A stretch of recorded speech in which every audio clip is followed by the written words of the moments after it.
I looked around the room, marveling at how quiet it had quickly become. I mean, just moments before we were singing the doxology at the end of our morning time, and now, crickets.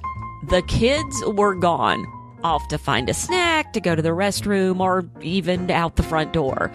They had lists of things to do to finish their school day, but the dreaded transition had struck again.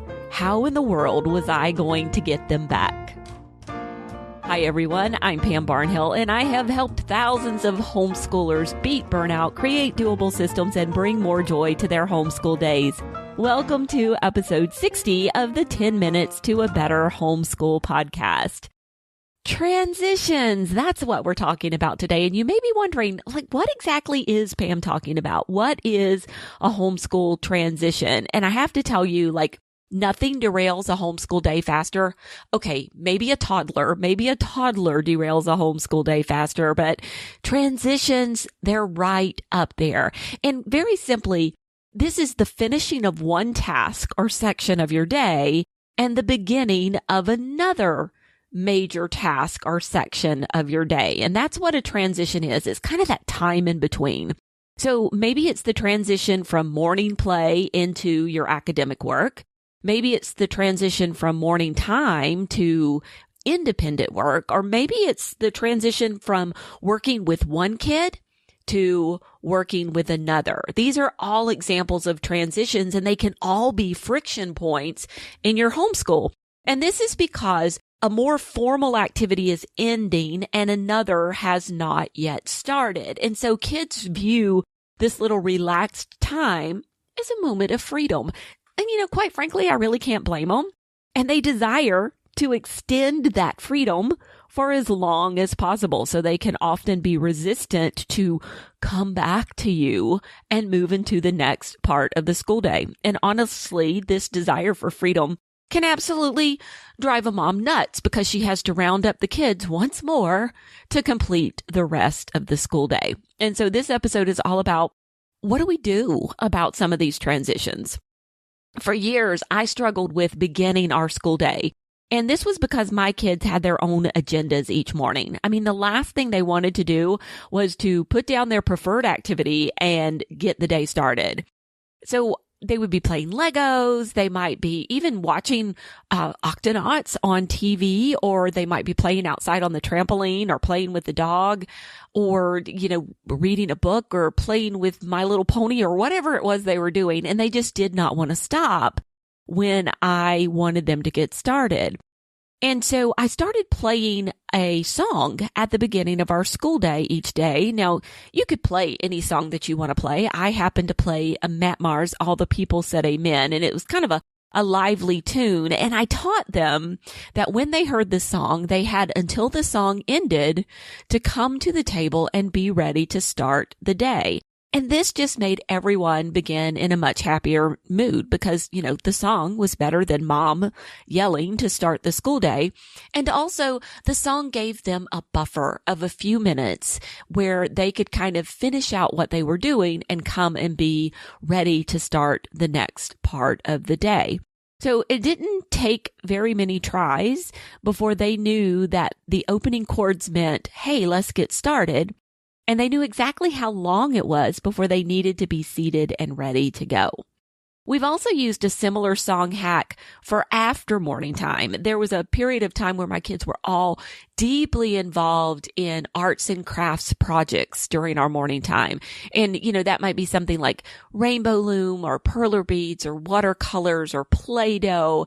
And they would just strew this huge mess all across the morning time table. And so instead of it being a struggle or a fight to get them to clean up once morning time was done, as soon as we finished our morning time, I would play another song. In this case, it was the Archies, Sugar Sugar.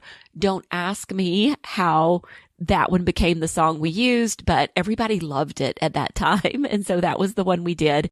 And they would use that period of time that the song was playing to dance around and pick up and clean up everything and grab their clipboards. At that point, we were putting their independent work on clipboards and be ready to start their independent work. And so the song creates a great time limit for any kind of activities, and the kids recognize the time limit and they adhere to it because they know exactly how long they have before the song ends. Now, you could also set a literal time limit by using some kind of timer or alarm. My friend Dawn Garrett did this for years. At the end of morning time, she would give her kids a 30-minute break. And so they actually got to use that 30 minutes of break time as a homeschool recess to do whatever they wanted. The only caveat was, at the end of the 30 minutes, her little timer alarm would go off and they had to immediately come back and be ready to finish the rest of their school day. Now, this worked because this was kind of a hard and fast line that Dawn drew in the sand, and there were consequences if you did not come back on time. So any of Dawn's kids who didn't come back at the end of the alarm period would have to miss their break the next day. So in order to keep their break, they had to actually adhere to the time limit. And by setting up that consequence, they were able to smoothly bypass that transition, have a little break, and move into the next part of the day. You could also use a timer for meals, like starting after breakfast or starting back after lunch. You could also set an alarm on some kind of home management device like an Alexa or a Google Home or something like that, so that it would start your countdown for you by doing the alarm, and everybody would know this is the time that we come and start school. Another way that you can make transitions easier is by eliminating them. And hear me out on this one, because I actually like a school day that has very few transitions in it, very few times when kids have an opportunity to get derailed. And this was especially true when my kids were younger. So when everybody was 8 years old and younger, or even 9 years old and younger, we mostly handled our transitions by not having them at all. And so what we would do is we would finish our morning time. We would do our little cleanup. The kids would immediately grab their clipboard. So we did not take a break, but we knew that we were going to finish before lunch. And so our entire school day for everyone from 9 years old and below was about 2.5, maybe sometimes 3 hours long. So we could totally get it done between 9 and 12. And if my kids had a little bit of downtime during that period, they were always snacking. They could totally go grab a snack. So I wasn't holding snacks from them, but I also didn't make their snacks. So at the end of our morning time, they would grab their clipboards, and I would always start with the youngest. And really, this is key, is you start with the youngest child and you get them done first, because they have the shortest attention span and they also have the least amount of work that needs to be done. So I would grab my youngest, and we might work for 30 minutes after morning time. He would be done with all of his work and he would scamper off to play. And then I would move to my next oldest child. So then I would work with my middle child. And so about an hour to an hour and a half after morning time, he was finished and he would scamper off to play. And then finally I would finish with my oldest child. Now, what this allowed me to do is I would pad the kids' checklist with a few things that they could do on their own. So this might be like educational videos or games, and they would do this right there in the room with me at the computer, and they would have their headphones on. They would also practice typing, practice handwriting. Once your letter formation is good and established, you don't have to look over their shoulder the entire time, and handwriting is typically something they could do on their own. They might listen to an audiobook for 10 to 20 minutes. Once again, with a set of headphones on right there where you can see them. My kids enjoyed a number of different audiobooks. One was Mr. Popper's Penguins was a favorite that they enjoyed, or Dr. Dolittle was another one. I had some animal lovers, and so they really enjoyed those kind of audiobooks, and that was on their list every day. They could also do some map work or map tracing. They might watch their math DVD. And as they got older, they were able to start working on some of their math independently. Maybe they would do some typing practice, or you could even have them narrate by drawing a picture of what they had learned about in another subject the day before or that day. And then later, when it was their turn to meet with you, they could tell you about the picture that they had drawn if they're particularly young. So no one left the schoolroom until they were done with school for the day.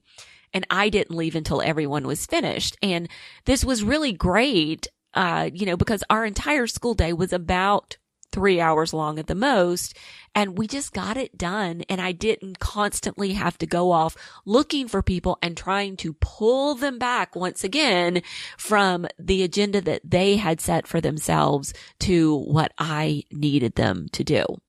Now, once the kids are old enough, you could actually put one of them in charge of making lunch for everyone.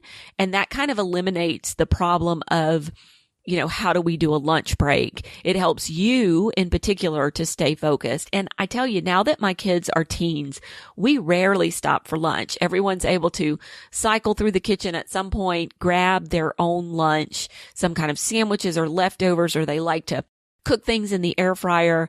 And then we just eat while continuing our work. Even me, I'm sitting there, with one of the older kids and maybe helping proofread a composition or do some corrections or something like that. And I'm munching on my sandwich at the same time. So that lack of a hard stop for lunch actually helps us to push through and finish strong. The last thing I'll say about this is, any homeschool suggestions like these, you really have to test some of these out and see what works for you. You may find that something here really, really does solve a transition problem for you, or maybe not. And you have to keep trying. You have to keep looking for things. But there are solutions to your problem, and every family is going to be able to utilize different solutions and eventually find something that will work for them. So I would love to hear how you handle transitions in your homeschool and if you found any of these things helpful. I'll be back again next week. I'll be chatting with my good friend Sarah McKenzie about Waxwing Books, which is her new boutique children's publishing arm of Read Aloud Revival. She is working on making children's publishing a little more beautiful, and she's going to tell us how she got started with that endeavor. Until then, keep on homeschooling.